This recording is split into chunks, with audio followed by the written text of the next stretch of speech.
When Israel finally attacks Yemen, I want to cheer, and I want to tweet, and I want to scream just as much as you do. I don't want to be the Debbie Downer. I don't want to kvetch. But then when the IDF comes out and says words such as proportionate, precise, and necessary, we realize we don't have that much to cheer about. It's not a sporting event. It's not FIFA and it's not the Euro. It's real. The messages we send are real, and the messages we receive are real, and the analysis is real, and it's not looking good, no matter how much we want to cheer and want to claim it was a victory. After 10 months and over 220 missiles and drones, international piracy by the Houthis, the embarrassment of sending a drone that drives the speed of your car on a 16-hour road trip, ending in the heart of Tel Aviv, we're told that a single strike on infrastructure is proportionate. Proportionate. And what does proportionate also mean? When the IDF says that something was proportionate, that means by logic, anything more would be excessive. Anything more would be warmongering or aggressive. So, in other words, the IDF is saying, that's it. They're admitting the mission is over. We're curling back up, the operation is over. And it also tells this enemy and other enemies what our tolerance is for civilian casualties and what our tolerance is for an extended mission in battle. Both of which are apparently very low because we ended our operations the same day they started. Now, when we see the word precise, we already know that's canned language for the Americans, for the Europeans. We hear it on a daily basis. We hear it in the north, and we hear it in the south. Either it's precise, or pinpoint, or targeted. It's an apology. It's a plea. It's a plea to keep feeding us these precision weapons. Weapons that we only need because we agreed to this war that's a military impossibility. Urban warfare without casualties. When we hear the word necessary, that's easy. Justification, rationalization. Like we said, 10 months, 220 missiles, piracy, you don't have to say what is necessary. In fact, the IDF shouldn't be saying a word. There's a Ministry of Foreign Affairs, there are politicians, there's diplomatic channels. IDF, lose these words. Forget from transparency, morality. You're not a public relations firm. And by the way, you're also not a food bank. But that's for another day. And as for the Houthis, let's play a game. Let's play a game of make-believe. You want to make believe you're a firefighter? Make believe you're a truck driver? Boring. Make believe you're radical Houthi Islamic terrorists. What's your dream? World attention, world domination, destruction. You want the caliphate? Typical stuff. But what are your fears? You fear the destruction of your ships and your weapons and your lines of communication and your infrastructure, the assassination of your commanders, blowing up your houses and blowing up your offices. Maybe a sonic boom like the United States did to wake up Gaddafi.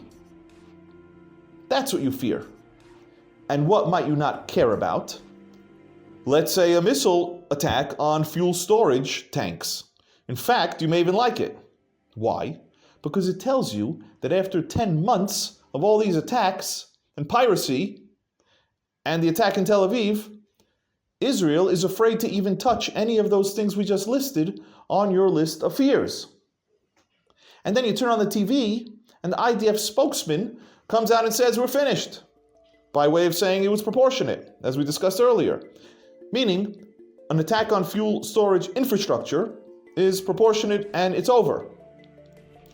Now, Mr. Houthi, you might even be offended, because for all your work in 10 months, with your missiles and your press conferences and your radical videos that had beautiful music and nice editing, a strike in Tel Aviv and all it's worth is a fuel fire? But don't be offended. Here's why. It's not for you. It's Israel. Recently, Iran shot 300 drones and missiles and sent all of Israel into shelter. canceled schools in all of Israel. And all that Iran got in return was a hole in an airport runway. And Hezbollah, right now, they're setting the north on fire. And all they're getting is strongly worded responses. And anyway, Mr. Houthi, the attack wasn't for you. We just said it didn't attack anything that you're afraid of, so it wouldn't deter you, which we saw because missiles continue to rain on us. It was a show for the Israelis. Why? If you noticed in the war room where Bibi and his generals were getting ready and pushing buttons, the videos had multiple camera angles. The Air Force turning screws and getting ready in preparation. Multiple camera angles. The planes coming back. Our brave pilots coming out of the planes. All these camera shots, all these camera angles. It's a show. It's a production. And then the defense minister comes out and gives a talk. He's boasting, he's showing off that we failed to react to 220 plus missiles. And then he gives his beautiful soundbite that he's probably been waiting to use of a fire in the Middle East. A fire that the whole Middle East will see. Beautiful. Of course, that fire is the attack on fuel storage facilities, which will burn for several days. So it's choreography. We've seen it before. So we'll start with my favorite. 2019. Hezbollah attacked from the north. And what did the IDF do? They carried out a fake evacuation of fake injured soldiers using fake blood. And a helicopter to evacuate these fake injured soldiers in order to make Hezbollah think that they had a direct hit. And for some reason, the media loved it. As if laying in the fetal position and making believe you're hurt so that the enemy won't keep hitting you is an ingenious strategy. An ingenious strategy for the fourth strongest army in the world, according to US News and World Reports, against a terrorist organization. In another case, where the IDF tells us about its operational targets hit, and they tell us 500 today, and we scream, great, give us 600 tomorrow. Well, they revealed what one of them was, what they call an operational target. It was a bench in Gaza that terrorists had apparently used in the past for a meeting. That's an operational target, and they feed it to us, and we accept it. And what else have we seen? We've seen the IDF conducting, or Shin Bet, conducting intelligence operations when they should be doing military operations. They've done it in hospitals, in Jenin, in Hebron. And they tried to do it in Gaza, but didn't work out so well a few years back. Where they send soldiers in disguise, undercover. They send them in as doctors and patients. And they even run around schlepping wheelchairs. And when they do this, they take on more risk. Because when you run and do a clandestine operation, you don't have as much backup. You have a lot of moving parts. As opposed to a military, heavy-handed operation, where you have unlimited supplies. You have unlimited reinforcements. So why do they do it? It's the same reason that we always come back to. They're afraid of the perception. They're afraid of the West. They're afraid of Oslo and how it's going to look if the IDF is running operations within PA territory. So does our enemy sense fear? They don't need to. They could just pay attention and they see it oozing out of our operations. And it's not necessarily a fear of that enemy.